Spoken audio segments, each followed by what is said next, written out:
ದಯಮಾಡಿ ಇದನ್ನು ಸ್ವಲ್ಪ ಅರ್ಥ ಮಾಡ್ಕೋಬೇಕು.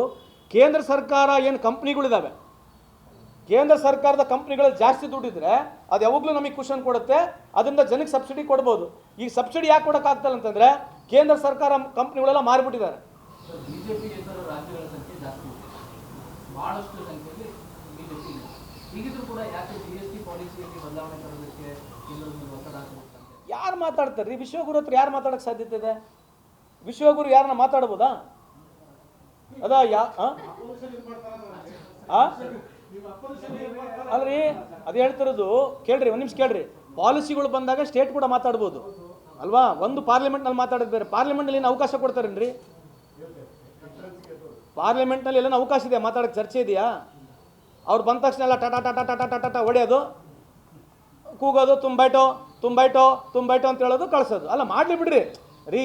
ಇದು ಇಂಥವೆಲ್ಲ ಎಂತಿಂಥವ್ರು ಸುಲ್ತಾನ್ಗಳು ಬಂದು ಈ ದೇಶದಲ್ಲಿ ಪ್ರಪಂಚದಲ್ಲಿ ಮಣ್ಣಾಗಿ ಹೋಗ್ಯಾರ. ಬಡ್ರಿಗೆ ಅನುಕೂಲ ಆಗೈತೆ ಅಂತ ಮಾತು ಅಷ್ಟೇ ಬೇಕು ನಮಗೆ. ನಿಮ್ಮ TRP ಜಾಸ್ತಿ ಇದ್ರೆ ನಾವೇನು ಮಾಡೋಣ ತೊಗೊಂಡು? ನಿಮ್ಮ TRP ಜಾಸ್ತಿ ನಮಗೇನು ಮಾಡೋದೈತೆ? ಬೊಕ್ಕಣದಾಗ 5 ದುಡ್ಡು ಬೇಕಲ್ಲ. ಬೊಕ್ಕಣದಾಗ ಆಯ್ತು 8 ಕೋಟಿ ಮನೆ, ಹೋಗೋಣ. ನಿಮ್ದು ಯಾವ ಊರು? ನಿಮ್ಮೂರಿಗೆ ಹೋಗೋಣ ಬರ್ರಿ. ಮೋದಿ ಸಾಹೇಬ್ರದ್ದು ಎಲ್ಲೇ ಮನೆ ತೋರಿಸ್ಬಿಡೋಣ ಬರ್ರಿ, 8 ಕೋಟಿ ಮನೆ ಅಂತ ಹೇಳ್ಬಿಟ್ರು. ಹೋಗಿ ನಡ್ರಿ, ನಿಮ್ಮ ಮನೆಗೆ ಹೋಗಿ ನಡ್ರಿ. ವಿಜೇಂದ್ರ ಅವ್ರ ಮನೆಗೆ ಹೋಗೋಣ. ಪಾಪ ನನಗೆ ಯಾಕೆ ನೀನು ಯಾವನು ಅವ್ನು ಯಾರು ಅಂತ ಹೇಳ್ತಾರಲ್ವಾ? ವಿಜೇಂದ್ರ ಸಾಹೇಬ್ರ ಮನೆಗೆ ಹೋಗ್ಬಿಡೋಣ ಬರ್ರಿ.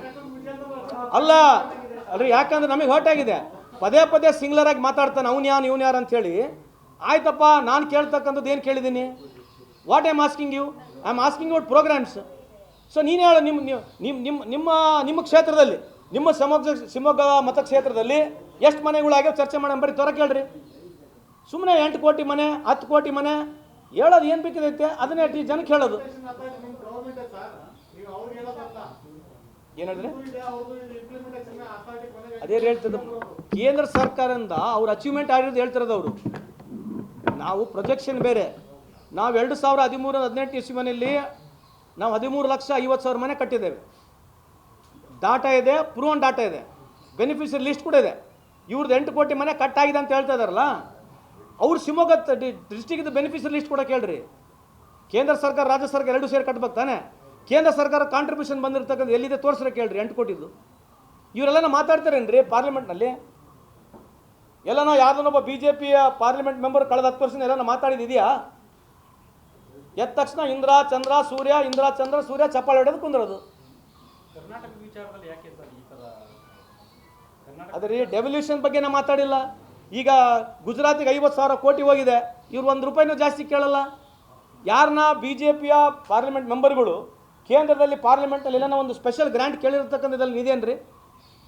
ಕೊಡಲಿ ಬಿಡಲಿ, ಅದು ಬೇರೆ ಪ್ರಶ್ನೆ. ಮೈನರ್ ಇರಿಗೇಷನ್ಗೆ ಏನನ್ನ ಕೇಳಿದಲ್ಲ ಉದಾಹರಣೆ ಇದೆಯಾ? ನಾವು ಕೂಡ ಕೇಳ್ತೀವಿ, ನಮ್ಮ ಮುಖ್ಯಮಂತ್ರಿ ಕೇಳ್ತೀವಿ. UPA ಸರ್ಕಾರ ಇದ್ದಾಗ ಎಲ್ಲ ಜನ ಪಾರ್ಲಿಮೆಂಟ್ ಮೆಂಬರ್ಗಳು ಮಾತಾಡೋಕ್ಕೆಲ್ಲ ಅವಕಾಶ ಇದೆ. ಗ್ಯಾರಂಟಿ ನ್ಯೂಸ್, ಸುದ್ದಿ ಖಚಿತ, ನ್ಯಾಯ ನಿಶ್ಚಿತ.